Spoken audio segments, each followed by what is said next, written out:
Você já reparou que as piores brigas que você já teve, às vezes com as pessoas mais queridas, são frutos de bobagens? Por que será que isso acontece? E pior, por que será que a gente se sente autorizado a falar as piores barbaridades e agir das piores formas justamente com as pessoas que a gente mais ama? Teoricamente, se elas são as pessoas mais importantes para nós, seria lógico pensar que nós agiríamos com elas da melhor forma que a gente pode, não é? Mas não é isso que acontece. Vamos tentar entender o que a gente faz, por que a gente faz isso e como a gente sai dessa encrenca.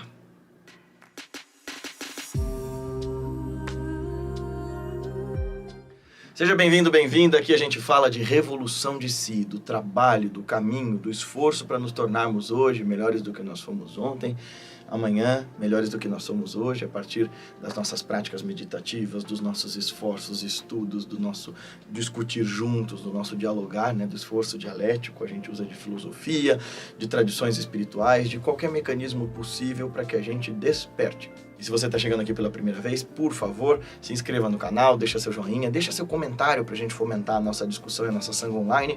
E por falar em Sangha Online, dá uma olhada no nosso clube de membros, tem conteúdos exclusivos, leitura dos textos dos mestres, aulas que a gente teve em outros países, como uma aula super legal que teve no Nepal sobre budismo, tem tudo isso disponível lá para vocês que ajudam esse canal a se manter. E se você quiser aprender a meditar de forma profunda, segura e verdadeira, dá uma olhada nesse link aqui embaixo. Depois eu falo mais sobre ele para vocês, mas vamos voltar ao tema.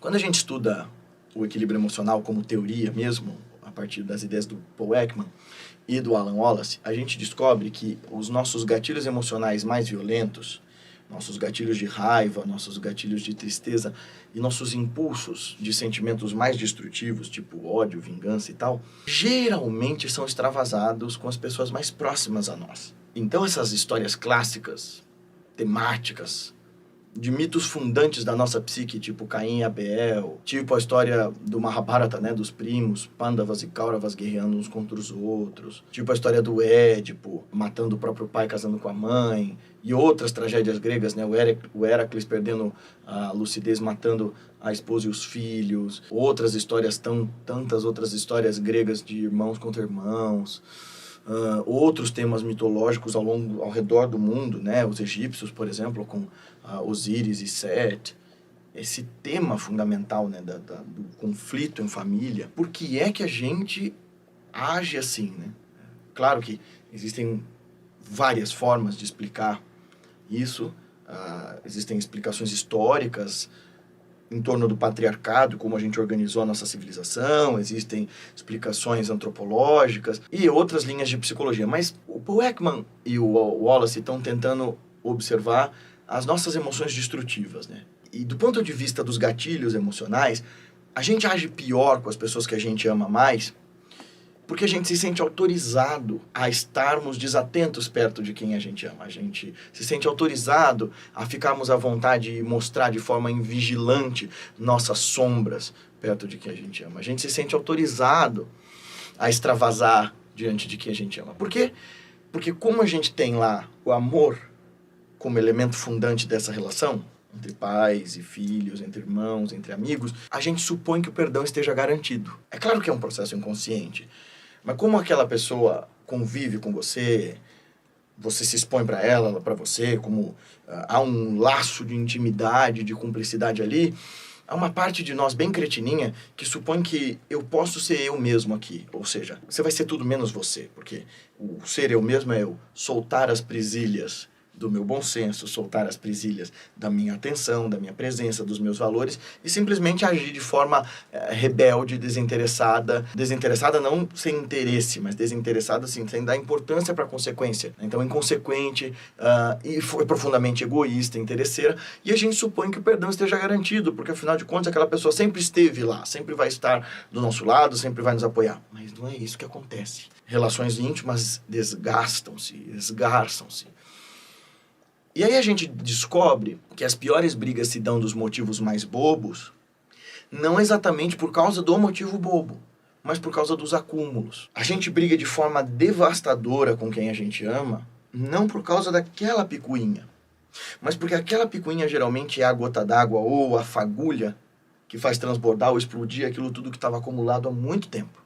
Então, tenho dois problemas aqui. Eu tenho a ideia falsa do perdão garantido, que me faz agir de forma invigilante com quem eu amo, e eu tenho do outro lado esse acúmulo, esse ressentimento. Então os dois problemas estão ligados à atenção. Olha aí, Leila, tudo tem a ver com a atenção. Uma amiga minha, uma vez a gente discutiu, e eu vivia dizendo, como eu vivo dizendo para você aqui, que tudo tem a ver com a atenção, porque a atenção é o norte da nossa consciência.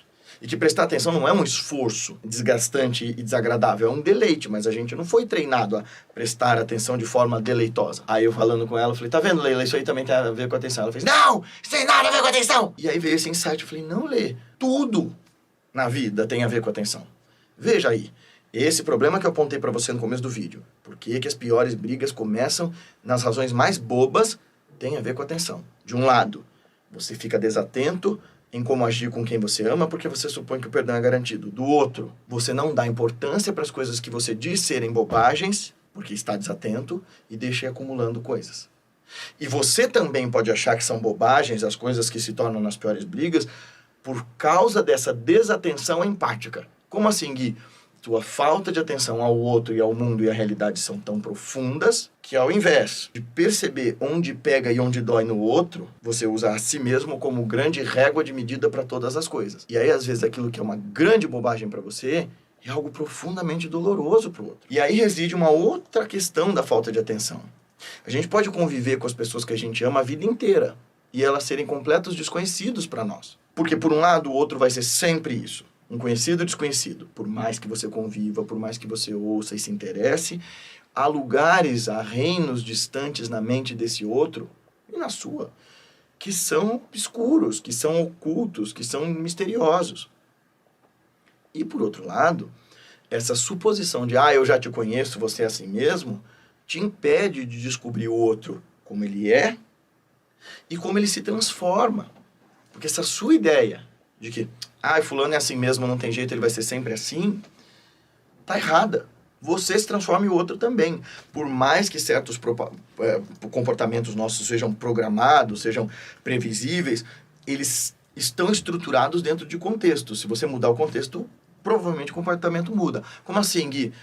Se, sei lá, sua mãe sempre viveu naquela condição econômica, naquele lugar, em volta daquelas mesmas pessoas, o comportamento da sua mãe vai ser programado para ser mais ou menos daquele jeito. Tira ela desses meios e, por exemplo, tira a sua mãe daquele corpo em que ela estava acostumada a habitar, ela envelhece e o corpo dela muda e ela vai se transformar. Você também.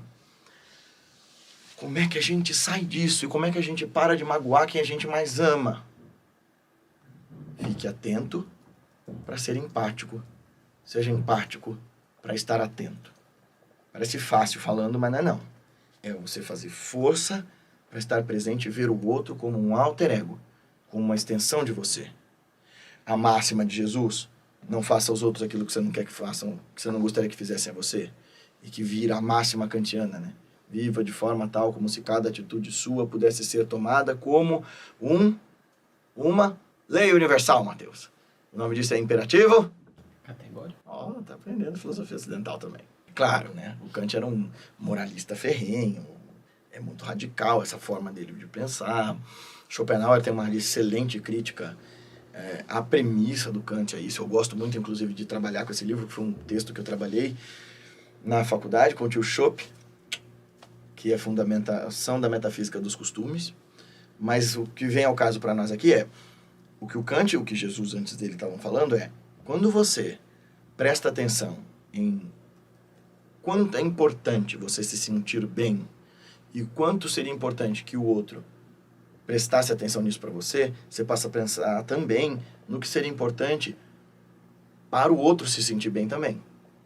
A menos que você veja o outro como objeto. E aí tá tudo errado. Então, o treinamento da atenção empática tem a ver com isso. De você prestar atenção no outro como um sujeito, como pessoa, não como objeto, não como coisa.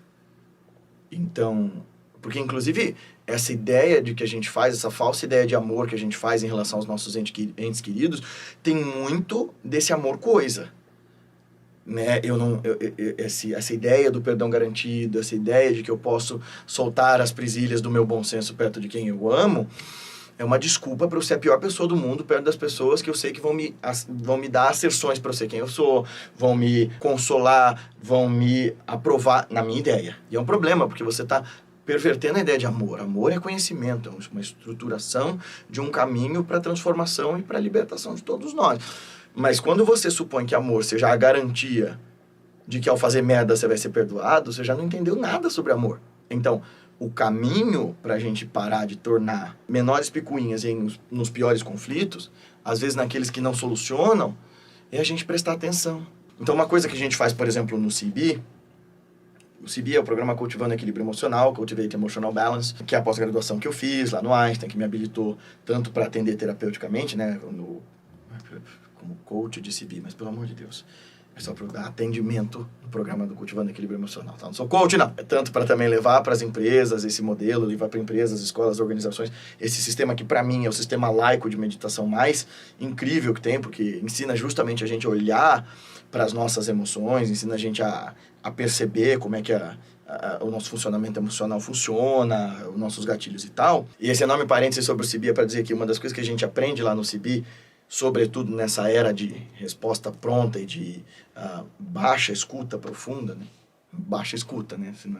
Se é baixa, ela não é profunda. É que antes de você mandar uma resposta, por exemplo, nós temos essa vantagem com WhatsApps da vida, e-mails e tal, escreve o que você quer dizer quando você está ressentido com alguém. Mas não manda. Escreve ou grava e ouve primeiro. Ouve 1, 2, 3 vezes. Pensa se você, ao receber aquela mensagem esculhambada que você quer mandar, iria atender ou se transformar ou só ia ficar com mais raiva. Porque a maior parte das vezes, o que a gente está querendo fazer quando a gente discute e explode com alguém, não é resolver um problema. E essa é a baixa inteligência emocional que nos faz destruir tudo. O grande problema que nos faz queimar pontes e destruir relações quando a gente briga é que a gente não está tentando solucionar uma questão. O que a gente está tentando fazer é fazer o outro se sentir tão mal quanto a gente está se sentindo. A gente se sente lesado pelo outro e sente, de forma muito infantil, que a melhor forma de resolver essa dor que eu estou sentindo é causar ela em igual ou maior medida no outro. E por isso que eu tento atacar, espezinhar, futucar. Mas se você pensar bem, como diria o Gandhi, se a gente só agir no olho por olho, no final das contas, estamos todos cegos. De forma prática e inteligente, atacar verbal ou mesmo fisicamente alguém só porque você está se sentindo lesado, prejudicado, não soluciona o problema, não deixa a gente mais próximo, não deixa a gente mais inteligente, não deixa a gente mais capaz de resolver as questões. Qual é a forma, então, de resolver isso? Treinamento. Treinamento em equilíbrio emocional, treinamento em escuta profunda, treinamento em comunicação não violenta, na qual você expõe suas necessidades e desejos sem atacar o outro, sem culpar o outro, sem responsabilizar o outro. Então, toda essa história do porquê que as piores brigas começam com as coisas mais bobas se dá na invigilância. E aí você pode voltar de novo para Jesus, né? Orar e vigiar sem cessar para não cair em tentação, ser simples como as pombas e prudentes como as serpentes. É ele dizendo para nós, presta atenção, cara. Porque na hora em que você acha que o perdão está garantido, na hora em que você acha que você pode ser o que você bem entender de qualquer jeito, sem responsabilidade sobre isso, são as horas em que o diabo, aquele que divide a sombra, toma conta e destrói as nossas relações, e destrói nossa possibilidade de aprendizado, nosso cuidado e nosso carinho com o outro. Então é nessa hora que a gente tem que ser redobradamente vigilantes para sermos capazes de estender ao outro o que seja de melhor em nós e não a nossa sombra. Se você quiser saber como fazer esse trabalho de autocuidado e atenção, marca um horário para fazer um trabalho de cultivo de equilíbrio emocional com a gente, aprender a meditar, ou vem meditar aqui na Sangha, ou vamos com a gente lá para a Índia em janeiro. Existe uma gama de coisas que você pode fazer. Porque essa é a pergunta que eu fiz para o meu mestre, né? Quando ele me dava todos esses conselhos e outras pessoas me diziam, você precisa melhorar nisso ou naquilo, precisa ser mais atento, mais empático. E eu perguntei, como? Bem, aí ele disse, agora você está pronto para o que eu tenho para te ensinar. Agora você está pronto para o yoga. Você quer aprender o que é yoga de verdade, a ciência da meditação e do autoencontro? Vem estudar com a gente, marca um horário comigo, vem fazer um dos cursos. Vai ser um prazer ter você conosco na nossa Sangha.